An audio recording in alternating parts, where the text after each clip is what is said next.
সব সত্যি জানতে পেরে ফুলশয্যার রাতে তমসার দিকে সাহায্যের হাত বাড়িয়ে দিল আলেখ্য। পাশে দাঁড়ালো তমসার। তিলোত্তমা ধারাবাহিকে দেখা যায় পেনড্রাইভটা ভালো মতো লুকিয়ে রেখে তমসা রিসেপশন পার্টিতে এসে আলেখ্যর পাশে বসে। চারদিকে তাকিয়ে শয়তানের রাজ্যে কি করে টিকে থাকবে সেটাই ভাবতে থাকে। অপরদিকে দেখা যায় ডক্টর প্রতাপ সেন নিজের চেম্বারে বসে বসে ভাবতে থাকে যে মেয়েটির সাথে আলেখ্যর বিয়ে হয়েছে তার নাম তিলোত্তমা মুখার্জি, সেও একজন ডক্টর। আবার হসপিটাল থেকে যে মেয়েটি পড়ে মারা গেছে, যাকে মেরে ফেলা হয়েছে পাশবিক অত্যাচার করে, সেও তিলোত্তমা মুখার্জি, সেও একজন ডক্টর। দুটো জিনিস কিছুতেই আমি মেলাতে পারছি না, তবে কি দুজনেই এক? ঠিক তখনই ডক্টর প্রতাপ সেনের চোখ পড়ে ওই ড্রয়ারটার দিকে। ভাবতে থাকে ড্রয়ারের মধ্যে যে চুরটা ছিল তা জানতে পারলো কি করে ওই মেয়েটা? তার মানে এই হসপিটাল থেকে কেউ খবর দিয়েছে। কে সে? জানতে হবে।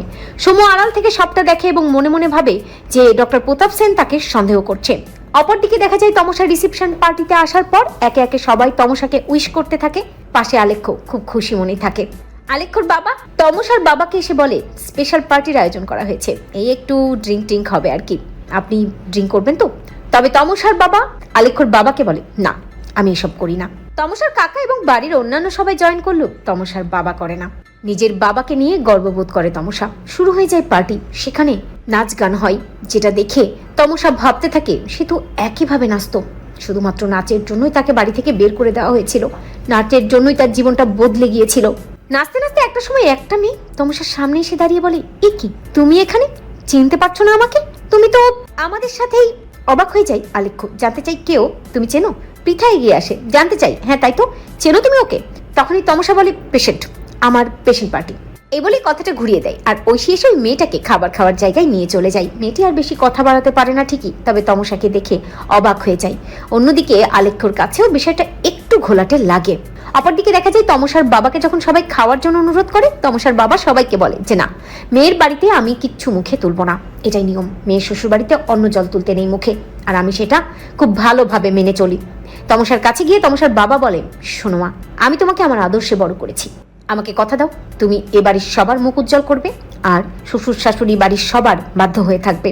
তমসা তার বাবার হাত ধরে বলে, কথা দিলাম বাবা, যতদিন এই মানুষগুলো স্নেহ আমার মাথার উপর থাকবে ততদিন আমি ওনাদের বাধ্য হয়ে থাকবো। কথাটা শুনে তমসার বাবা কিছু বুঝতে না পারলেও আলেখ্যর মা, কাকিমণি এরা বুঝতে পারে উত্তরটার মধ্যে অনেক রহস্য লুকিয়ে আছে। ঠাম্মি যখন ওখান থেকে চলে যেতে যায়, পৃথা তখন ঠাম্মির কাছে জানতে চাই, এক্সকিউজ মি ঠাম্মি, আপনি যে তমসার নাম বলেছিলেন, কে তমসা? ঠাম্মি কথাটা এড়িয়ে যায়। অন্যদিকে আলেখ্য জানতে চাই, তাই তো তমসাটা কে? বারবার এই নামটাই শুনতে পাচ্ছি, কে তমসা? কিন্তু কেউই তমসা কে সেটা বলে না, বরং ভাই বোনেরা সবাই হই হুল্লোড় করে ওখান থেকে বিষয়টা ঘুরিয়ে অন্যদিকে নিয়ে চলে যায়। এরপরে দেখা যায় সিসি তমসাকে ফোন করে বলে পেন ড্রাইভটা দেখতে হবে তমসা। কিন্তু তমসা জানায় আমি এখন রিসেপশন পার্টিতে আছি, রিসেপশন চলছে, আমি এখনো পেন ড্রাইভটা দেখতে পারিনি, তবে খুব শীঘ্রই দেখবো। এই বলে ফোনটা রেখে দেয় তমসা। তমসাকে সাজিয়ে ফুলশয্যার ঘরে নিয়ে যাওয়া হয়। সেখানে আলেখ্য আসে, ঠাম্মি, তমসার মা সবাই দুজনকে আশীর্বাদ করে ওখান থেকে চলে যায়।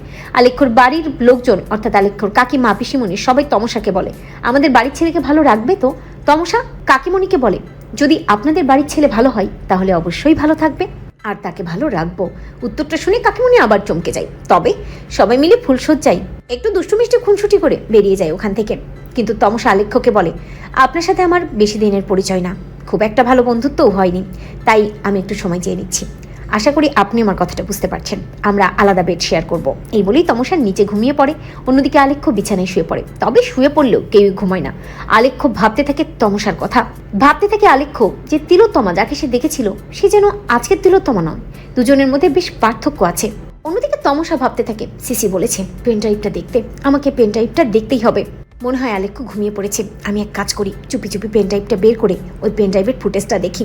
এই বলেই তমসা চুপি চুপি পেন ড্রাইভটা বের করে। একটু আওয়াজ হয়, আলেখ্যর ঘুম ভেঙে যায়। আলেখ্য বুঝতে পারে তমসা কিছু একটা করছে। আলেখ্য চোখ পিটপিট করে দেখতে থাকে তমসা ফুলদানির ভেতর থেকে কিছু একটা বের করছে, আর তারপর তমসা ওই পেন ড্রাইভটা ল্যাপটপে সেট করে নেয় এবং ওই ফুটেজগুলো দেখতে থাকে।